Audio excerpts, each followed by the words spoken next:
Olá, meus amigos, olá, meus irmãos, a graça e a paz de Jesus seja com todos vocês. Graças a Deus nós estamos aqui mais um momento na presença de nosso Deus, podendo aprender com as suas escrituras, amém? Hoje, neste momento, estaremos lendo Romanos de número 2 e olha que a palavra de Deus nos ensina. Portanto, você que julga os outros é indesculpável, pois está condenando a si mesmo naquilo que julga, visto que você que julga pratica as mesmas coisas. Sabemos que o juízo de Deus contra os que praticam tais coisas é conforme a verdade.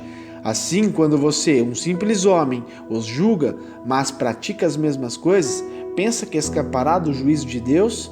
Ou será que você despreza as riquezas da sua bondade, tolerância e paciência, não reconhecendo que a bondade de Deus o leva ao arrependimento? Contudo, por causa da sua teimosia e do seu coração obstinado, você está acumulando ira contra si mesmo para o dia da ira de Deus, quando se revelará o seu justo julgamento. Deus retribuirá a cada um conforme o seu procedimento. Ele dará vida eterna aos que, persistindo em fazer o bem, buscam glória, honra e imortalidade. Mas haverá ira e indignação para os que são egoístas, que rejeitam a verdade e seguem a injustiça. Haverá tribulação e angústia para todo ser humano que pratica o mal, primeiro para o judeu, depois para o grego, mas glória, honra e paz para todos os que praticam bem, primeiro para o judeu, depois para o grego. Pois em Deus não há parcialidade. Todo aquele que pecar sem a lei também perecerá. E todo aquele que pecar sobre a lei, pela lei será julgado. Porque não são os que ouvem a lei que são justos aos olhos de Deus, mas os que obedecem à lei. Esses serão declarados justos. De fato, quando os gentios que não têm a lei praticam naturalmente o que ele ordena, tornam-se lei para si mesmos, embora não possuam a lei, pois mostram que as exigências da lei estão gravadas em seus corações. Disso dão testemunho também a consciência e os pensamentos deles, ora acusando-os, ora defendendo-os. Isso acontecerá no dia em que Deus julgar os segredos dos homens, mediante Jesus Cristo, conforme o declara o meu evangelho. Ora, você que leva o nome de judeu, apoia-se na lei e orgulha-se em Deus? Se você conhece a vontade de Deus e aprova o que é superior, porque é instruído pela lei?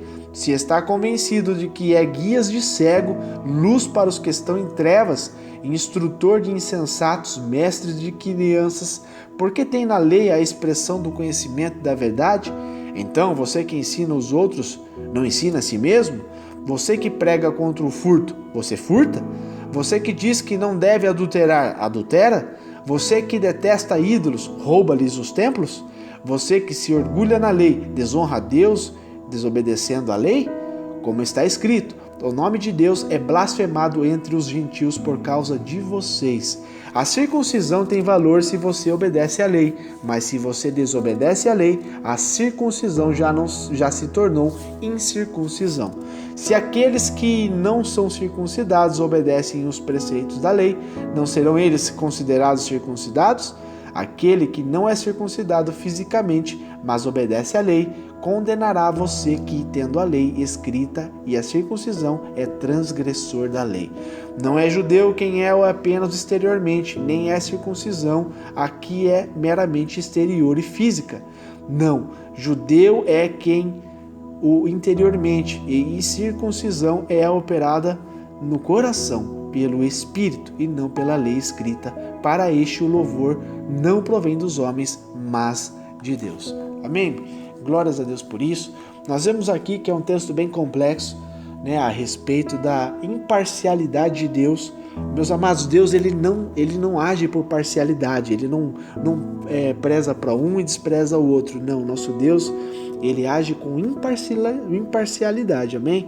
Em Romanos 2 aqui a gente vê que o apóstolo Paulo ele continua falando acerca de hipocrisia, a respeito daqueles homens que eram muitos hipócritas. E não há como julgar o comportamento alheio sem que as práticas que procuramos em outros não estejam presentes em nós. Então, por isso que a palavra de Deus fala que antes de nós julgarmos alguém, antes de a gente tirar um cisco do olho de uma pessoa, nós temos que tirar a trave dos nossos olhos. ao menos que nós temos a total convicção e o próprio Espírito de Deus nos revela algo a ser dito para uma tal pessoa. Amém? Nós temos que ser muito minuciosos com tudo que a gente pensa e fala e temos que ter sempre a direção do Espírito Santo de Deus para que nós não sejamos hipócritas. Amém? Então não tem como nós julgarmos alguém, né, o comportamento, a lei de alguma pessoa, sem que essas práticas que procuramos em outros não estejam presentes em nós. Só podemos dar testemunho se nós praticamos. Só podemos ensinar se nós aplicarmos na nossa vida e nós tenhamos exemplo para poder ensinar. Amém? Então a gente vê que o Senhor, nosso Deus, Ele não segue a nossa linha de raciocínio, Ele não segue a nossa linha de doutrina, né? Ele é completamente imparcial, Ele retribui com paz os que lhe obedecem e com tribulação os que lhe desobedecem. O homem sim, ele é vulnerável, é parcial, muitas das vezes a pessoa favorece a um, desfavorece a outro, gosta mais de um do que do outro, tem mais afinidade com um do que o outro, mas Deus ele não é assim, tá bom? Ele é imparcial. Ele retribui a paz para quem obedece, para quem é fiel a Ele, e tribulação a quem vive uma vida de pecado deliberadamente. Amém? Então Paulo aqui continua apresentando o valor da sinceridade na obediência. Meus amados, um fundamento principal que temos que ter na nossa vida, que não pode ser violado, tem que ser inviolável, é a obediência. Amém? Tem até aquela frasezinha que as pessoas falam que na escola a gente aprende o ABC e com Deus obedecer.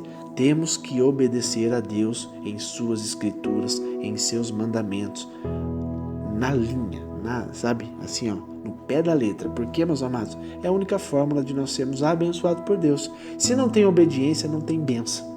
É simples assim, amém? Então Paulo aqui ele cita o exemplo da prática da lei, da circuncisão e a incircuncisão. Então temos que ter a noção, né, da mesma forma que o julgamento ali daqueles hipócritas, né, também a imparcialidade de Deus para com o povo, a prática da lei, né, e também o comportamento dos hipócritas.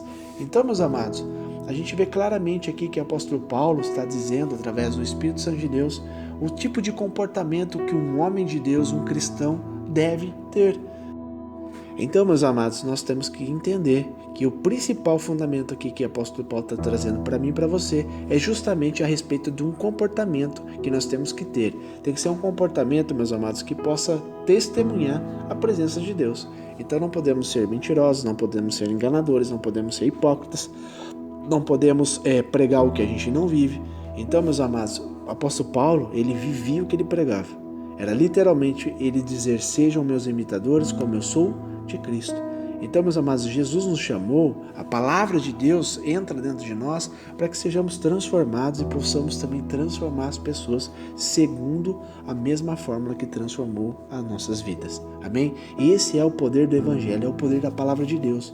A palavra de Deus, ela é viva, ela é real, desde o início da origem até o término desse período que nós estivermos aqui na Terra, ela nunca mudará, sempre terá o seu efeito, sempre será realizado conforme a vontade de nosso Deus, que Ele é perfeito, né? E tudo que Deus lança, tudo que Deus diz, tudo que Deus fala é perfeito, né? E é imutável, amém? Então, que nós possamos ter cuidado, sabe, com o tipo de comportamento, ser bastante zeloso para com a palavra de Deus, bastante zeloso para com o testemunho que nós demos a respeito da palavra de Deus, porque as pessoas estão nos observando, as pessoas estão avaliando o nosso comportamento e tudo que nós fazemos, temos que fazer com excelência para que Deus seja glorificado e exaltado para todo sempre. Amém? Essa é a palavra de hoje, que Deus te abençoe, que Deus te ilumine e que você fique na graça e na paz de Jesus Cristo. Deus te abençoe.